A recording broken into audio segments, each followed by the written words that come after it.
able to evade a loss in a miraculous way. Absolutely, but we've seen Maxime, he's capable of doing that and a lot more when it comes to speed chess. It is 5 of India's top players against 5 speed chess specialists from across the world.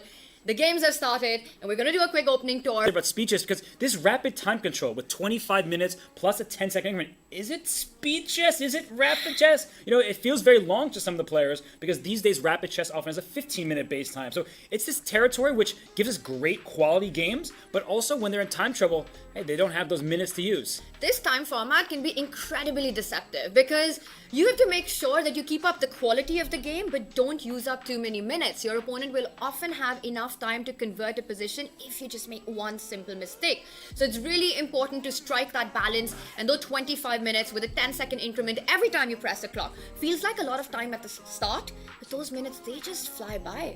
And suddenly you're playing on those last seconds. Robert, is it time to do a deep dive on the opening approaches of the players today? Let's do it, because in this game, we just had a single pawn trade, and look at that last move from Praggnanandhaa. He took a pawn on d5 with his knight, then he dropped his knight back to c7. You may be thinking, don't my coaches teach me to develop my pieces? But this is a good choice. Just a move ago, this knight on d5 was under attack by multiple pieces from white, and defending it, causes some difficulties in some ways, and taking on c3 allows white to take with either pawn, but the b pawn is better because you get an extra pawn towards the center, and that's typically what we want in chess. 2 pawns in the center for white, just 1 for black. That's important traditional chess wisdom. A rule of thumb, if you can capture and get a side pawn to control central squares, it's what you want.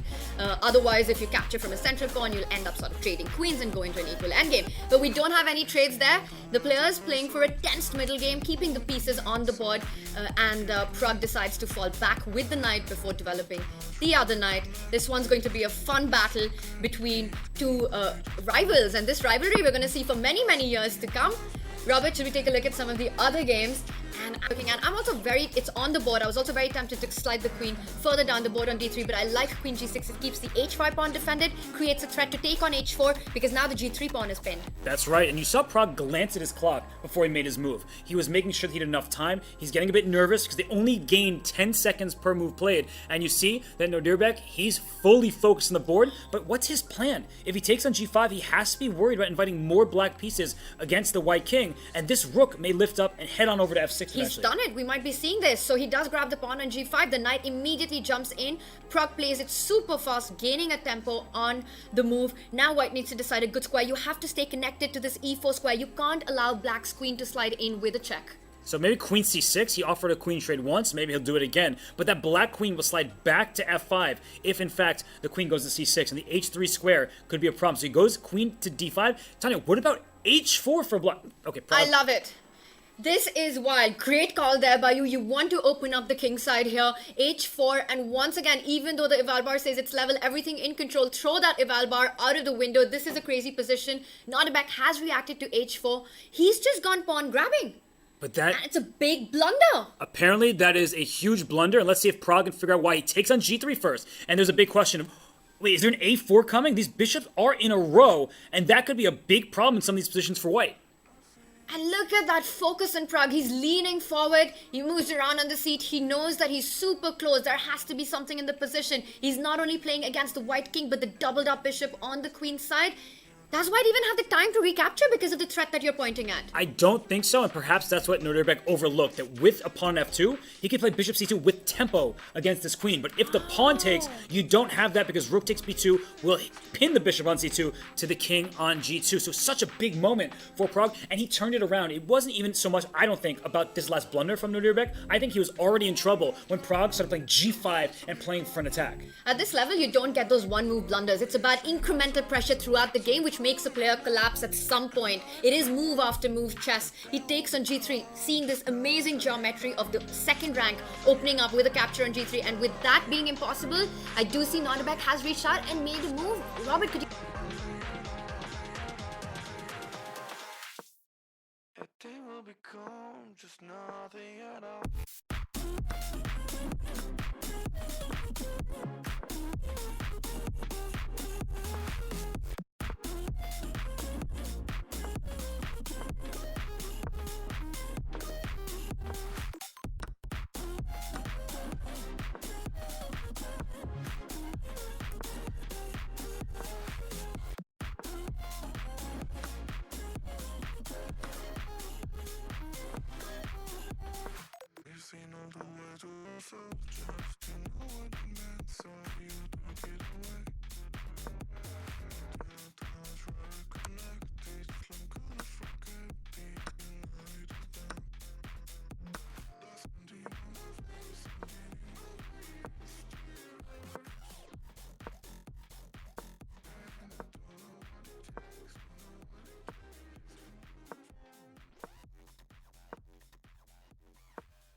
To become a distant forever within ourselves.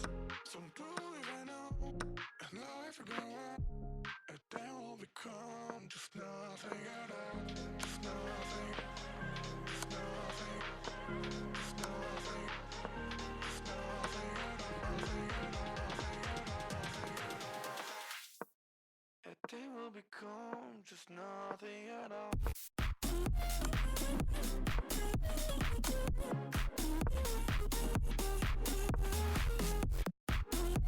6 seconds on his clock when he took on B3. That's an extra full piece for Praggnanandhaa, and it's going to be an extra piece with an attack for Black. And he's done it. We see this move being played out, and as you're saying, the attack is still on the board. Where do you go with your king? Yes, you can grab that G3 pawn, but Black then can get access, try and bring the queen into play. I'm looking at moves like queen to H5. I want to go queen H2, but you have to watch out for rook H1 idea, so be a little careful here. Pragg getting the bishop into fire as well. Wants to grab the G5 pawn. He also takes away the D8 square from any queen checks in that direction, frees the G7 square for his king. So I think it was a great choice by Praggnanandhaa. If he can trade the queens and keep the A pawn, it's game over. He knows that, and this king is in a world of hurt on G3. Big trouble. He jumps in with the rook, pinning that bishop that was just moved right now. But now you can just simply go into an endgame, grab that G5 pawn with the queen, giving a check, but Pragg wants to play on. He goes king to G7? The rook he was on goes C5. rook to C5. Oh, it was misleading. That was a heart attack. Yeah, the rook looked like it went to C6. It said it went to C5 to keep this pawn, and that allowed king to G7. It's scary to see that from a distance, but rook F2 check. The king has to go back to G3. And where's he moving the rook? He's got king G3, has been played on the board. And Pragg, 17 seconds. Yeah, it looks like he brought his rook to E2 to attack this pawn on E3 over here, and the king goes back up to F4. That's a big move. Ooh, he's repeating. Don't repeat a third time. That's only to gain time on the clock. Every time you press the clock, you get an additional 10 seconds, and he needs those seconds to think about where you want to move your rook. You can even just keep it on the F line. Go rook to F1. The F6 bishop isn't hanging because the G5 pawn is defended, but white continues to pursue that rook on F1. King G2 played.